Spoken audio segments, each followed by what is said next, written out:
Hello online students. First thing as a student அப்படின்னா நம்மளோட aim வந்து ஒரு சப்ஜெக்ட்லையும் நான் வந்து நல்லா படிச்சு சூப்பரா ஃபுல் மார்க் ஸ்கோர் பண்ணணும் அப்படிங்கிறது தான். கரெக்டா? ஸோ இந்த சென்டம் ஸ்கோர் பண்றது அப்படிங்கிறதுக்கு நிறைய விஷயங்கள் இருக்கு இல்லையா? நம்ம சேனல்லே பார்த்தா இம்பார்ட்டன்ட் கொஸ்டின்ஸ்ல இருந்து கொஸ்டின் பேப்பர் நிறைய கொடுத்துட்டு இருக்கோம். பட் ஃபைனல் ஈவன் அந்த ஒரு 5 to 10 மார்க்ஸ் எக்ஸ்ட்ரா எப்படி இந்த சில ஸ்டூடெண்ட்ஸ் வந்து ரொம்ப நல்லா அந்த பேப்பர் பெர்ஃபெக்டா எழுதுறாங்க, நல்லா அந்த ஸ்கோர் பண்றாங்க அப்படிங்கிறதுக்கு நிறைய நமக்கு டிப்ஸ் அண்ட் ட்ரிக்ஸ் வேணும் இல்லையா? ஸோ ஃபர்ஸ்ட் திங் உங்களுக்கு வந்து அந்த ஆம்பிஷன் இருக்கணும். So I want to score centum அப்படிங்கிறது இப்பவே நீங்க கமெண்ட் பண்ணிருங்க, வீடியோ பாஸ் பண்ணிட்டு. அதுக்கப்புறம் அதுல என்னென்ன பண்ணனா உங்களுக்கு ஈஸியா 80 வந்து ஈஸியா வாங்குங்க, 85 90 95 பிளஸ் வாங்குற சர்டன் டிப்ஸ் அண்ட் ட்ரிக்ஸ் வந்து நம்ம இந்த வீடியோல கண்டிப்பா பார்க்கலாம். ஓகேவா? ஸோ ஃபர்ஸ்ட் ஸ்டார்ட் பண்ணலாம். First thing we need is to understand. நம்ம எழுதுறோம்னா அது கான்டென்ட் மட்டும் முக்கியம் கிடையாது, அதை எப்படி ப்ரெசென்ட் பண்றோம், எப்படி எழுதுறோம். ஒரு கொஸ்டின் பேப்பர் இருக்குன்னா அது என்னென்ன பண்ணலாம் அப்படிங்கிறது நிறைய விஷயங்கள் இருக்கு. நீ யோசிச்சு பாருங்களேன், இந்த டீச்சர்ஸ்லாம் வந்து கரெக்ட் பண்றாங்கன்னா ரொம்ப பாவம். எத்தனை கொஸ்டின் பேப்பர்ஸ் இருக்கு, எத்தனை ஆன்சர் ஷீட்ஸ் அவங்க பார்க்கணும். ஒரு விஷயமா தேடி தேடி கண்டுபிடிச்சு அவங்களை கஷ்டப்படுத்துற மாதிரி மட்டும் நீங்க பண்ணக்கூடாது. ஸோ ஆஸ் அ ஸ்டூடெண்ட் நீங்க ஒரு ஹம்பிளான ஒரு சின்சியர் ஸ்டூடெண்டா இருக்கணும். ஒரு டீச்சர் வந்து என் பேப்பர் பார்த்தாலே அவங்களுக்கு வந்து உடனே ஆன்சர் தெரியணும், ஒரு ஸ்டெப்ஸ் கிளியரா இருக்கணும். அவங்களோட வேலையை நீங்க ஈஸி படுத்தணும். கரெக்ட்? அப்பதான் அவங்களுக்கு உங்க மேல நல்ல இம்ப்ரெஷனும் வரும், நீங்களும் வந்து step by step you can get good marks. Correct? So அதை பேஸ் பண்ணி தான் நம்ம பார்க்க போறோம். ஸோ அது very very important paper presentation. எல்லாரும் ஃபர்ஸ்ட் பேப்பர் பிரசன்டேஷன் என்ன உடனே அழகாக ஹேண்ட் ரைட்டிங் எழுதணும் அப்படிதான் யோசிப்பாங்க. அது மட்டும் இல்லை, பேப்பர் பிரசன்டேஷன் அப்படிங்கிறது நிறைய விஷயம் இருக்கு. ஸோ இந்த வீடியோ டீட்டெயிலாக நம்ம அதெல்லாம் தான் பார்க்க போறோம். இது ஒரு விஷயம் நீங்க ஃபாலோ பண்றீங்கன்னு பாருங்க, இல்லைன்னா கண்டிப்பா நீங்க இதை ஃபாலோ பண்ணி பாருங்க. ஓகேவா? See, first thing is obviously handwriting. Handwriting எப்படி இருக்கணும்னா நம்ம ரொம்ப அப்படியே பயங்கர அழகா இருக்கணும், கேலிகிராஃபியா இருக்கணும் அப்படின்னு இல்லை. இதை பத்தி நான் நிறைய ஷார்ட்ஸும் போட்டிருக்கேன், நீங்க எல்லாம் பாத்தீங்களா? வெரி வெரி இம்பார்ட்டண்டா இருக்கிறது என்ன தெரியுமா? It has to B legible. லெஜிபிள்னா என்ன மீனிங் நீங்க சொல்லுங்க. ரைட்? அப்படின்னா என்ன? It should be readable. கரெக்டா? நம்ம ஒரு விஷயம் எழுதுறோம் அப்படின்னா இட் ஷுட் பி ரீடபிள். அதுதான் லெஜிபிள் அப்படிங்கிற வேர்டு. ஸோ நம்ம எழுதுனா என்ன, கொஞ்சம் நீட்டா ஈஸியா படிக்கிற மாதிரி இருக்கணும். அங்கங்க அடித்தல் திருத்தல்லாம் இருக்குது. அவர் ரொம்ப நான் எழுதுறங்கிற பேர்ல ஃபாஸ்டா ஒரு மாதிரி நமக்கு மட்டும் புரியுற மாதிரி, இல்லாட்டி ஒரு டாக்டரோட பிரிஸ்கிரிப்ஷன் மாதிரி இருக்கக்கூடாது. Right? It has to be ஒரு டீச்சர் பார்த்தாலே ஓகேப்பா, இந்த வேர்டு எழுதியிருக்காங்க, இதுதான் எழுதியிருக்காங்க, இந்த டயக்ராம்ல இந்த மார்க் பண்ணிருக்காங்க அப்படின்னு நீட்டா தெரியற மாதிரி, கொஞ்சம் பார்த்தா நீட்டா இருக்கிற மாதிரி இருக்கணும். That is very very important. அது ஒரு ஸ்டெப். இந்த ஸ்டெப்லயே பாத்தீங்கன்னாலே உங்களுக்கு வந்து நல்ல ஒரு பாசிட்டிவிட்டி வந்துடும். டீச்சருக்கு ஒரு நல்ல இம்ப்ரெஷனோ, பரவாயில்லையே இந்த பையனோ பொண்ணோ வந்து ஓரளவுக்கு நீட்டா எழுதுறாங்க, பாக்குறதுக்கு நமக்கே ஒரு ரீட் பண்ணும்போது நீங்க யோசிச்சு பாருங்க, ஒரு நல்ல புக்ல ஒரு நீட்டா ஈஸியா இருக்குன்னா எவ்வளவு இருக்கு. ஒரு மாதிரி கச்சன்னு இருந்துச்சுன்னா உங்களுக்கே அது படிக்கிறது ரொம்ப டிஃபிகல்ட்டா இருக்கும். ஸோ அந்த டீச்சரோட பாயிண்ட் ஆஃப் வியூ வந்து பாருங்க. அதுவும் பப்ளிக் எக்ஸாம் கரெக்ட் பண்றாங்கன்னா வந்து எத்தனை பேப்பர்ஸ் கரெக்ட் பண்ணுவாங்க. ஸோ அவங்களோட ஜாபை நம்ம வந்து ஈஸி பண்றது ரொம்ப ரொம்ப important as a student. Yes, agreed? அக்ரீனா ஒரு தம்ஸ் அப் கொடுங்க, லைக் பட்டன் பிரஸ் பண்ணுங்க.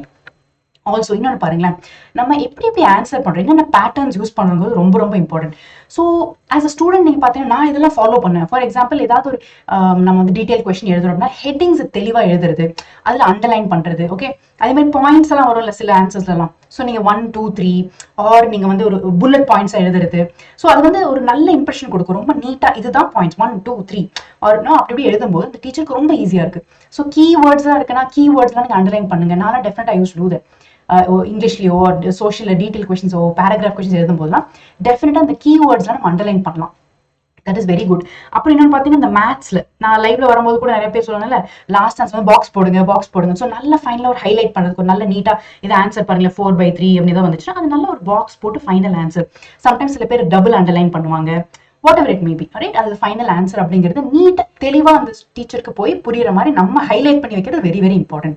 ஸோ நமக்கு ஆன்சர் தெரியறது மட்டும் இல்லை இம்பார்ட்டன்ட் இல்லை, ஒரு ஸ்டெப் ஃபர்ஸ்ட் நீட்டா ரீடபிளா இருக்கணும். அண்ட் லாஸ்ட்ல இதுதான் answer or LHS equal to RHS போடணும். அது ஒரு பாக்ஸ் போட்டு அந்த ஃபைனல் ஆன்சர்ல கிளியரா இருக்கணும் அந்த டீச்சருக்கு. அவங்க கஷ்டப்பட்டு தேடி நமக்கு மார்க் கொடுக்குற மாதிரி இருக்கக்கூடாது. ஓகே, வெரி குட், இந்த ஸ்டூடெண்டோட பேப்பர் அப்பா சூப்பரா எழுதியிருக்காங்க, அந்த டீச்சருக்கே ஃபீலிங் வரணும். ஸோ போக போக ஒரு செக்ஷன்ல உங்களை பத்தி இம்ப்ரெஷன் வந்து இன்னும் பெட்டர் தான் ஆயிட்டு வரணும். Okay, that is very very important. இதெல்லாம் உங்களுக்கு உங்க பப்ளிக் எக்ஸாம்ல டெஃபினட்டா ரொம்ப ரொம்ப ஹெல்ப் ஆகும். ஓகேவா? இன்னொன்னு, நிறைய ஸ்டூடெண்ட்ஸ் பண்ற தப்பு பாத்தீங்கன்னா, ஒரு கொஸ்டின் பேப்பர் ஆர்டர் இருக்கும்ல, செக்ஷன் ஏ, திடீர்னு செக்ஷன் ஏல இருந்து ஒரு 2 கொஸ்டின் எழுதுறது, அதுக்கப்புறம் திடீர்னு செக்ஷன் பில 15th கொஸ்டின் போயிடுது ஒரு 20th கொஸ்டின், அதுக்கப்புறம் ஒரு லாஸ்ட் பேராகிராஃப் கொஸ்டின் எழுதுறது. இப்படி மாத்தி எழுதிட்டே இருந்தோம்னா எல்லாரும் சொல்லுவாங்க இட்ஸ் ஓகே அப்படின்னு. பட் எனக்கு தெரிஞ்சு அந்த டீச்சரோட நிலைமை கொஞ்சம் யோசிச்சு பாருங்களேன். திருப்பி இதை ரெஃபர் பண்ணி அந்த கொஸ்டின் என்ன, இந்த ஆன்சர் ஓகேவா, இது பாக்குறது அவங்களுக்கு ரொம்ப ட்ரபிளா இருக்கும். ஐ வுட் சே பெஸ்ட் வந்து எந்த ஒரு கொஸ்டின் பேப்பர் என்ன ஆர்டர் இருக்கோ அந்த ஆர்டர்லயே நீங்க போயிட்டு அதை பெஸ்ட் அதே மாதிரி ப்ராக்டிஸ் பண்ணிக்கோங்க. இப்ப இருந்தே எக்ஸாம்ல ஓரளவுக்கு முடிஞ்ச வரைக்கும் அட்லீஸ்ட் சரி ஃபுல்லா பண்ண முடியாது கூட ஒரு செக்ஷன், இப்போ செக்ஷன் ஏ நமக்கு 1 மார்க்ஸ் இருக்கா, அட்லீஸ்ட் அந்த செக்ஷன் ஏ ப்ராப்பரா முடிச்சுட்டு, அதே மாதிரி செக்ஷன் பி ஏதாவது ஓகே எல்லாத்துக்கும் டவுட் வரும். இல்ல மேம் எனக்கு ஆக்சுவலா அந்த ஒரு ஆன்சர் தெரியல, ஒரு டவுட் இருக்கு, நோ ப்ராப்ளம். டவுட் இருக்கு என்ன பண்ணலாம் சொல்லுங்க, என்ன பண்ணலாம், நம்ம இடம் விடலாம்.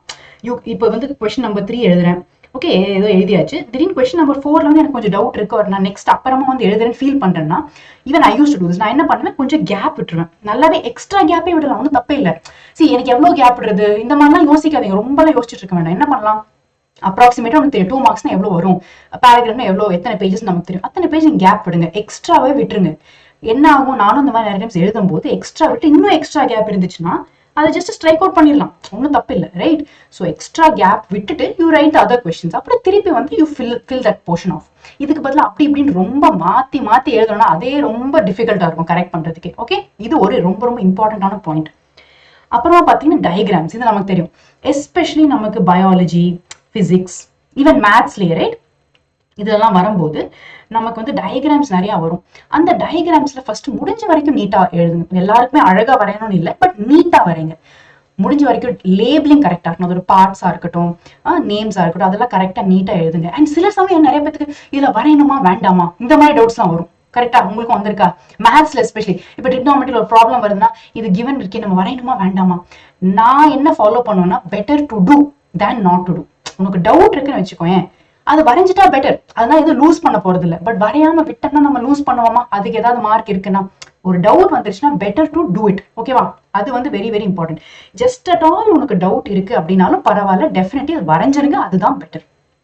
இன்னொன்னு, ஆர்டர்ல நிறைய கொஸ்டின்ஸ் வந்து எல்லாமே நமக்கு தெரியணும்னு அவசியம் இல்லை, பட் அதுல அட்லீஸ்ட் சில மார்க்ஸ் நம்ம மிஸ் பண்ணாம வாங்கணும் அப்படின்னு இருக்கும்ல. எஸ்பெஷலி இந்த மேத்ஸ் பிசிக்ஸ் எல்லாம் பாத்தீங்கன்னா கிவன் என்ன இருக்கு அதை நீட்டா எழுதிருங்க, அதுல ஒண்ணுமே இல்லை, நீங்க கொஸ்டின் ரீட் பண்ணாலே எழுதிடலாம். ஸோ கிவன் என்ன, டு ப்ரூவ் என்ன, அப்புறம் ஃபார்முலா ஓரளவுக்கு ஞாபகம் இருக்கும்ல மேத்ஸ், எஸ்பெஷலி ஃபைனல் ஆன்சர் வரைக்கும் உங்களால மேபி கரெக்டா எழுதாட்டி கூட நீ ஃபார்முலா எழுதுனா அதுக்குன்னு மார்க் இருக்கு, ஸோ அதை லூஸ் பண்ண மாட்டீங்க. ஸோ ஃபார்முலா எழுதுறது, டயக்ராம் போடுறது, அதே மாதிரி இந்த ரஃப் கால்குலேஷனா நம்ம வந்து ஒரு ரைட் சைடு இந்த கார்னர்ல எழுதுறீங்கன்னா அது அட்லீஸ்ட் டீச்சருக்கு தெரியும், சின்சியரா இந்த ஸ்டூடெண்ட் நல்லா எழுதிருக்காங்க, இதெல்லாம் வந்து கால்குலேஷன் பண்ணிருக்காங்க, ட்ரை பண்ணிருக்காங்க, you have work hard, at least try பண்ணிருக்க, சின்சியர் எஃபர்ட் பண்ணிருக்கீங்க அப்படின்னு அந்த டீச்சருக்கு ஃபீலிங் இருக்கும் இல்லையா கரெக்ட் பண்ணும்போது.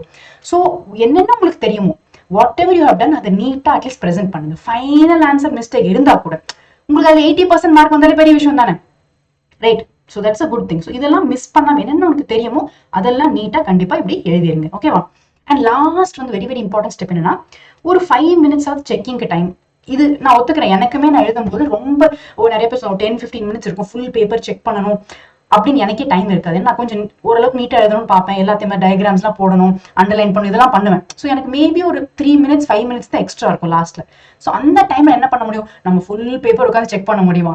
கண்டிப்பா எல்லாத்துலயும் நம்ம செக் பண்ண நமக்கு டைம் இருக்காது. ஆனா நம்ம என்ன பண்ணலாம், ஓகே ஏதாவது கேர்லெஸ் மிஸ்டேக் பண்ணிருக்கா, ஸ்பெல்லிங் மிஸ்டேக் இருக்கா, இந்த மாதிரி பேசிக்கா நம்ம ஓவரால் பண்ணலாம் இல்லையா? ஸோ அந்த மாதிரி திங்ஸ் டெஃபினட்டா கோ த்ரூ பண்ணி ஏதாவது இருந்துச்சுன்னா உடனே கரெக்ட் பண்ணிருங்க. ஓகேவா?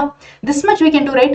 ஸோ இந்த டிப்ஸா நீங்க ஃபாலோ பண்ணீங்கனாலே என்ன ஆகும், அந்த ஒரு யூமே ஒரு 80% வரைக்கும் என்ன நம்ம மோஸ்ட் இம்பார்ட்டன்ட் கொஸ்டின்ஸா இருக்கட்டும், important questions, repeated questions, compulsory இதெல்லாம் படிச்சாலே 80% ஈஸியா 85 வாங்கிடலாம். அது போக அந்த ஒரு 5 to 10 மார்க்ஸ் அப்படிங்கிறது சின்னது கிடையாது.